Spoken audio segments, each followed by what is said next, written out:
વડોદરા શહેરના કલાલી ગામ તરફ જતો મુખ્ય માર્ગ હાલ ખરાબ હાલતમાં છે। રસ્તા પર જગ્યા પર મસ્ત મોટા ખાડાઓ થઈ ગયા છે, જેથી રોજિંદા મુસાફરી કરતા વાહન ચાલકોને ભારે તકલીફોનો સામનો કરવો પડી રહ્યો છે। વડોદરા શહેરનો કોઈ પણ વિસ્તાર એવો રહ્યો નથી કે જ્યાં ખાડા ન પડ્યા હોય, ત્યારે શહેરના કલાલી ગામ તરફ જવાનો રસ્તો હાલ ખૂબ જ બિસ્માર બન્યો છે। ખાસ કરીને બે પૈડાના વાહનો માટે આ ખાડાઓ અકસ્માતને આમંત્રણ આપી રહ્યા છે। વરસાદી મોસમમાં તો પરિસ્થિતિ વધુ ખરાબ બની ગઈ છે, કારણ કે ખાડાઓમાં પાણી ભરાઈ જતાં જોખમ વધી ગયું છે। સ્થાનિક લોકોએ આ પરિસ્થિતિને લઈને તંત્ર સામે સવાલ ઉઠાવ્યા છે। તેઓનું કહેવું છે કે વર્ષો સુધી કર ચૂકવવા છતાં પણ સુવિધા મળતી નથી, માર્ગોની યોગ્ય મરામત કરવામાં આવતી નથી। અનેકવાર રજૂઆત કર્યા પછી પણ તંત્ર દ્વારા કોઈ અસરકારક પગલાં લેવામાં આવ્યા નથી। કમરતોડ એટલે ગઈકાલે ચંદ્રગ્રહણ હતું।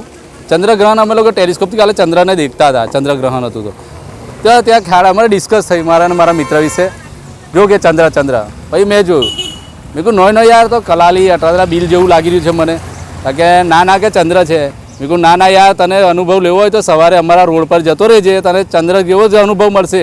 અમારી કોર્પોરેશન એટલી સરસ છે કે તમને ચંદ્ર જેવા રોડ બનાવીને આપી રહી છે। તો તમે જોશો કે આખા રોડ પર ખાડા પડી ગયા। 1 મહિના પહેલાં આ રોડ બનાવેલો હતો આ લોકોએ, તો આ 1 મહિનામાં ચંદ્ર જેવો રોડ બની ગયો। એટલે સ્પેસ ટેકનોલોજીનો ભરપૂર ઉપયોગ થાય છે આપણે ત્યાં, એટલે ભરપૂર ઉપયોગનો ફાયદો બી પ્રજા લઈ રહી છે। એટલે તમારે ક્યાં ચંદ્ર પર બી જવાની જરૂર નથી। એટલે અહીંયા આપણા વડોદરામાં જ તમને ચંદ્ર જેવા રસ્તાઓ મળી રહ્યા છે। એટલે મજા લો ચંદ્ર પર ફરવાના। તમે કોઈ પૈસા ખર્ચવાની બી જરૂર નથી। કલાલી વિસ્તારમાં આવો, અત્યારે બી ચંદ્ર જેવા રોડ છે। અટલાદરા વિસ્તારમાં જાઓ, ત્યાં બી ચંદ્ર જેવા રોડ છે। અને બિલ વિસ્તારમાં જાઓ, બિલ તો આખું ચંદ્ર જ બની ગયું છે, એટલું તો ખબર જ છે બધાને। બિલને તો રેડું મેળેલું છે। જે કોન્ટ્રાક્ટર છે, જે ડાંબર એને આ ફાયદો કોર્પોરેશન પહોંચે એવું લાગે? તાનો મહિનો તો જે તમે કહો છો આ રોડને બનાવે? અરે તમે અહીંયા નહીં, ગમે ત્યાં પેચવર્ક કરે ને આ લોકો, ખબર નહીં કેવું પેચવર્ક કરે છે ને, તો તરત જ એ લોકોનું પાણી 1 મહિનામાં એ લોકોનું રિઝલ્ટ આવે છે। કુદરત એમને રિઝલ્ટ લાગે। કુદરત બી આ લોકોથી હવે કંટાળી ગઈ છે કે સુધરો, તમે લોકો કેવું કામ કરો છો, પ્રજાના હાડકાં ભાંગી રહ્યા છે। અહીંયા બાજુમાં હોસ્પિટલ છે કલાલીમાં, અહીંયા સરકારી સ્કૂલ છે, નાના બાળકો જાય, સ્કૂલ બસો જાય છે, કોઈનો હાથ પગ તૂટ્યો તો જવાબદારી કોણ? તંત્ર લેવાનું છે। તંત્ર ખબર નહીં કઈ રીતેનો કઈ ટેકનોલોજીનો ઉપયોગ કરે છે। સ્પેસ ટેકનોલોજી બંધ કરો ને જે બીજી ટેકનોલોજી છે આપણી, એનો ઉપયોગ કરીને રોડ બનાવો। વડોદરા સ્માર્ટ સિટી લાગે? આ સ્માર્ટ સિટી જો ભાઈ તમને નંબર આવ્યા ત્યાંથી જ ખબર પડી કે કેવું કામ ચાલી રહ્યું છે। નંબરો પરથી સ્માર્ટ સિટીનું ખબર પડી જાય છે આપણને, કે 18મો નંબર આવ્યો, એમાં ગાંડા થઈ ગયા। પણ તમારો હજુ જો તમે નહીં સુધરો હજુ તમે પાછળ જશો। તો ભગવાનની કૃપા છે, વરસાદ બંધ થયો છે, શું કહેશો? વરસાદ બંધ રહ્યો નહીં તો જે વિશ્વામિત્રીનું માટીનું હતું ને, એ લોકોના મુખે તો ચર્ચા ચાલુ થઈ ગઈ કે પૈસા પાણીમાં ગયા કે પેટમાં ગયા, એવું ચાલુ થઈ ગયું છે। અને થોડું વધારે 1-2 ફૂટ વરસાદ પડ્યો ને તો બધું ઉભરો બહાર જ આવવાનો હતો નદીમાં રહીને, એટલે ખબર જ પડી ગઈ। વડોદરા મહાનગરપાલિકા રોડ રસ્તાને લઈને કરોડો રૂપિયાની ફાળવણી કરે, છતાં પણ આવા ચંદ્ર જેવા રોડ જોવા મળી રહ્યા, શું કહેશો? એ મિલીભગત છે ને, બધી અધિકારીઓની ને નેતાઓની મિલીભગત, એના કારણે આ બધું થઈ રહ્યું છે। બીજું તો શું હોય? નહીં તો બીજી જગ્યાએ રોડ બનેલા છે જે વર્ષો ટકે છે, એટલે 5 વર્ષ ટકે સરકાર ટકે એટલો રોડ તો બનાવો, 5 વર્ષ ટકેવો તો લોકોને રાહત રહે। તમને 8 મહિના તો કોઈ કહેતું નથી કશું, 8 મહિના લગીને કોઈ કશું કહેતું નથી, પ્રજા વેઠ્યા કરે છે। ખાલી વરસાદના સમયમાં જ તમને આશા રાખે છે લોકો કે તમે રોડ રસ્તા સારા રાખો તો એ લોકોને હેરાનગતિ બંધ થાય।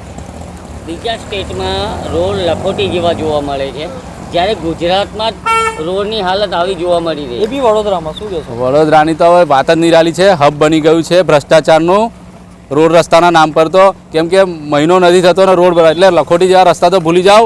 અહીંયા ખાલી સિંગલ પેલા સારા રોડ બનાવ્યા લે તો બહુ છે, એટલે પ્રજા એટલું રાહત માગી રહી છે એ લોકો જોડે। સિટી હોય તો આ જોઈ લો ને, તમારી નજરો અમે જોઈ લો, મીડિયાના સમક્ષ અમે જ જોઈ લો, નજરો અમે જોઈ લો। તમે સ્માર્ટ સિટી હોય તો આવું ના હોય ને। એ રીતના મહિના પહેલાં રોડ બનાવવામાં આવ્યો છે ને રોડની હાલત આવી છે, શું કહેશો? હવે આ રસ્તો તો બનતો જ નહીં, કેટલા ટાઈમથી આ ખાલી ઠીંગરો મારીને નાહી જાય છે, બસ મહિને તો આવું તૂટી જાય છે। કમ્પ્લીટ તો કરવું જોઈએ ને। નજીકમાં એક હોસ્પિટલ આવ્યું છે, આ એક એ શ્રોપ છે, સ્કૂલ આવી છે, જો કોઈ સ્કૂલ આવેલી છે, એ તો જવાબદારી શ્રોપને દાખલ કરવા પડે ભાઈ, અહીં નજીકમાં છે તો કોણ જવાબદાર કોને ઠેરવશે? રોડ કોણે કરવાનું? સરકાર તો છે જ। પેલા સરપંચ ગ્રામ પંચાયતમાં અત્યારે તો કોર્પોરેશનમાં છે કલાલી। અચ્છા, હા, ગ્રામ પંચાયતમાં તો આ લાગતું તમને રોડ? ના, તે વખત તો કમ્પ્લીટ જ ચાલતું હતું, આ રસ્તો કમ્પ્લીટ જ હતો। કોર્પોરેશનમાં આવ્યા પછી રોડ રસ્તા બદલી? હા, બધું બદલાઈ ગયું। અત્યારે તમે એ રોડ પરથી પસાર થતા હતા, તમે પડતા હા, હું તે ચાપર સુધી આવ્યો, ચાપરથી ઠેઠથી આવ્યો, બધે આ જ રસ્તા હાલત છે। અને હું તો રોજ કરું છું, હું તો ધંધો કરું છું એટલે રોજ જાઉં છું।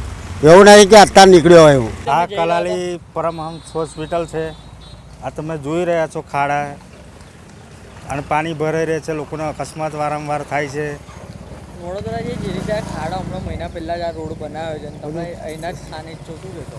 અહીં વર્ષોથી આ જ પરિસ્થિતિ સર્જાઈ છે. આ જ પરિસ્થિતિ છે, કોઈ જાતનો વિકાસ કોઈ વિકાસ જોવા નહીં મળતો.